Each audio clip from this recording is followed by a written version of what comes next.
Hi everyone, I'm Vanessa and today I'm here to do my February wrap-up. And we all know that my February TBR was very ambitious. I was playing the Wild TBR, which is a TBR game made by the Wild Sasha, and it was so fun. I loved rolling on the board for the challenges and everything, so if you want to see that video, I will leave it linked down below and Sasha's channel and everything as well. But I am disappointed because I didn't get to all of the books that the game rolled for me. I still did get to read a lot of the things that I needed to read and some of the things that I wanted to read as well, so it was still a good reading month. The first thing that I read in February was We Are the Ashes, We Are the Fire by Joy McCullough.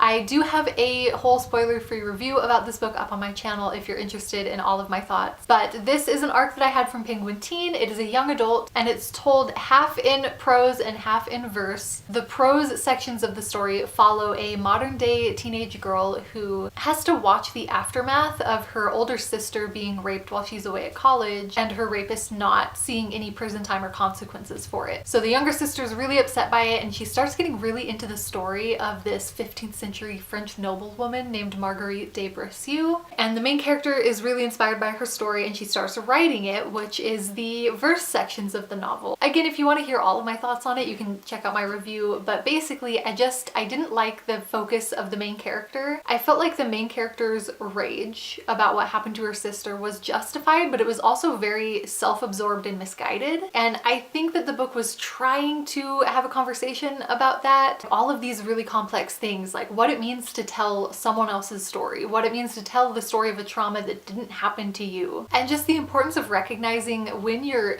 being there to support someone else versus when you're making it about you. And I think the book was trying to do that. It didn't quite get there for me, for my personal taste. So I ended up just not being as emotionally invested as I would have liked. But I will also say that Joy McCullough's writing is just so unbelievably out of this world good. She's so talented. Her writing carries such emotion and so much feeling. And her other book, Blood, Water, Paint, brought me to tears in an airport. So even though I wasn't as into We Are the Ashes, We Are the Fire, I still really, really love this author and what she does. The next book that I read in February was Insurrecto by Gina Apostle, and this book was so interesting and so good. It has like layers upon layers of stories within stories. Basically, you have one story of one woman who is an American filmmaker who is coming to the Philippines to work on a movie script that's going to be set in the Philippines. Then you have the story of a Filipina woman who's been hired as her translator and is, you know, taking her around and telling her things. And she's also a writer and she's writing a script of her own along the way.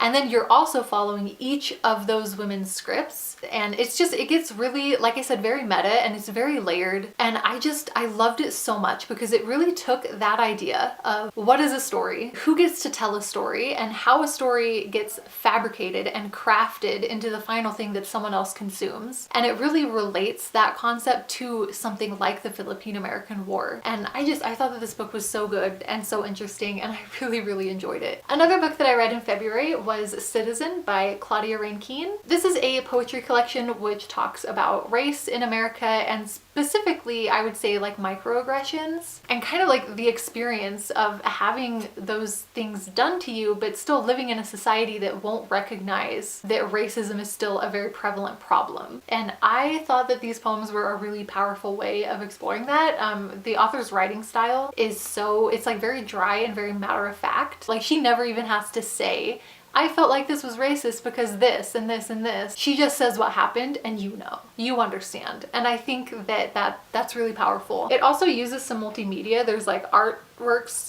dispersed throughout the poems, which I think also did a really amazing job of kind of conveying the things that she's talking about. And yeah, overall, I really liked this and I would really, really recommend it. And then the next book that I read in February was for the In Loveathon Readathon, which I always love to help co-host. And I decided to read this year Worst Best Man by Mia Sosa. This is a romance about a woman named Lena who a few years ago, she was supposed to get married and then her husband basically left her at the altar because of something his brother said at the bachelor party. But now, present day, Lena is working as a wedding coordinator and she gets an amazing opportunity. She realizes that the person she has to work with is her ex-fiance's brother, the one who ruined her wedding. This book was so fun. I love that we got alternating perspectives between Lena and Max. I love the buildup of their relationship and like all of the obstacles that they have to overcome and their own kind of like emotional things that they had to deal with in order to be ready for love. I thought it was all done really well, and I also thought it was really cool that it incorporated a lot of aspects of Lena's culture because she is half Puerto Rican, half Brazilian, and I like how that incorporated into the story and became something that,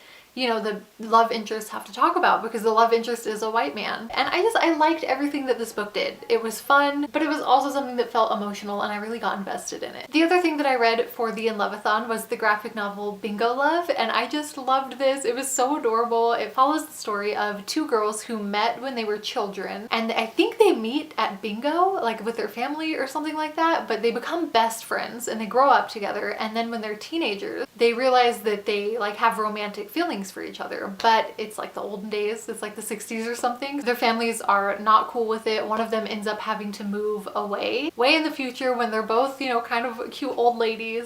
They meet outside of bingo again. They run into each other, and it's a whole thing of this super exciting and happy reunion, but also knowing that like we've both grown up, like we have our own lives, we have our own families, and so heartwarming but also heartbreaking at the same time, but also good in a happy way, if that makes sense. I don't know, I really loved it. Another book that I read for my English class in February was The Monk by Matthew Gregory Lewis. This is like an old Gothic Victorian novel. It was really long, but it was also really saucy. This was like juicy. My teacher actually described it to us as the 1800s equivalent of like a fan fiction or a soap opera. Like it was just out there. But basically it's about, there's kind of two stories going on. One of them follows this monk named Ambrosio, who is just like the most pious. He's never sinned. He's never done a single thing wrong in his entire life. Ambrosio has this apprentice who he just thinks is so great. They bro out all the time. They're pals, they're best buds or whatever, until one day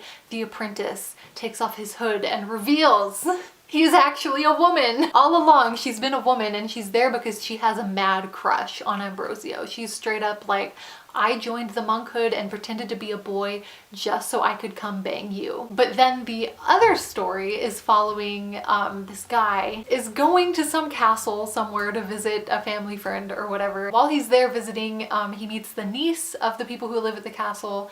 She's amazing. They fall in love. The problem is that this girl, Agnes, cannot get married because she is promised to the church, which obviously they both think that's some bullshit. They're like, let's just run away. And it's a wild ride from start to finish. It's a roller coaster, and I could not believe that I was getting this much drama and sauce out of like an 1800s Victorian novel. And this is why Gothic fiction is my favorite. Moving on, the next thing that I read in February was a buddy read that I did with Thoughts of Katie for House of Earth and Blood by Sarah J Maas. Obviously this is super popular. I think you all know what it is, but it is Sarah J Maas doing like an urban fantasy. We got vampires and werewolves and angels and fairies and pixies and what have you. There's been some murders, a string of murders that need to be solved, and so the main character is like trying to solve the mystery, but she's also been assigned to work with this angel who was like part of a rebellion. So now he's basically like enslaved and has to do like whatever the governor tells him to do. And so they have to work together and they're trying to solve the mystery. And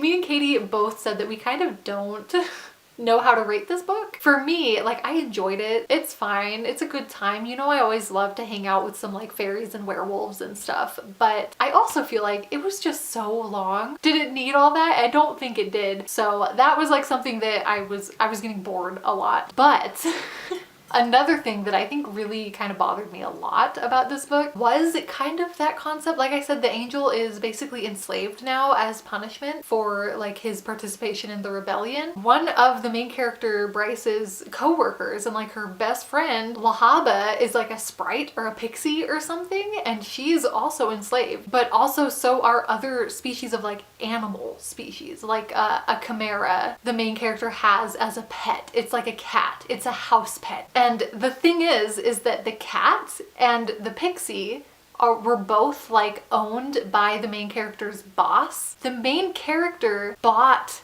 the cat. It like gave it its freedom, even though it's a pet now. It lives in her house. But not her friend who's like a humanoid person. This is a person, and you bought the freedom for the cat. And there's a point in the book where the pixie even mentions the fact that the cat cost 85 times more than what her contract would have cost. Her contract was like chump change compared to this cat, and yet the main character is the cat. I'm sorry. I am so sorry. I know that Sarah J Maas gets picked on for a lot of stuff that I don't always think she deserves to get picked on for, but what the fuck was that? And it's not even just the buying of the contract thing. Like, this is a spoiler, so if you haven't read Crescent City yet, just mute this until I put like a new book on the screen. But also, at the end of the book, they're like in a fight with the bad guy or whatever, and he puts the cat in a tank of water and the cat is like drowning, and the main character wastes like 10 minutes straight rescuing this cat from the fucking water and like saving it. And then it talks about how the cat is so heavy that she's like walking too slowly up the stairs and she can't get away in time and she needs more time. And so Lehabah, the pixie, sacrifices her own life for Bryce to escape with the fucking cat. And I'm like, no, I'm sorry. I don't even know how to wrap up my thoughts on this eloquently. Let's just move on. Let's go on to the next book. Another book that I read in February was The Valley and the Flood by Rebecca Mahoney. This was another arc that I got from Penguin Teen, and it is about a girl whose car breaks down in the middle of nowhere in the Nevada desert, and she hears over the radio is broadcasting a voicemail from her phone, from her best friend who died a year ago. So the main character is like, what the heck? And she's going to find this radio tower, and she stumbles upon this really weird, creepy town in the middle of the desert. And she finds out that she's part of a prophecy that after she arrives in this town, 3 days later, a flood is going to come and wipe everything out. There's a lot more to it than that, but I don't know how much I can really get into without it being a little bit spoilery, but there's definitely some like kind of magical, whimsical elements to it. And also it deals a lot with kind of grief and like recovering from trauma. And the main character is really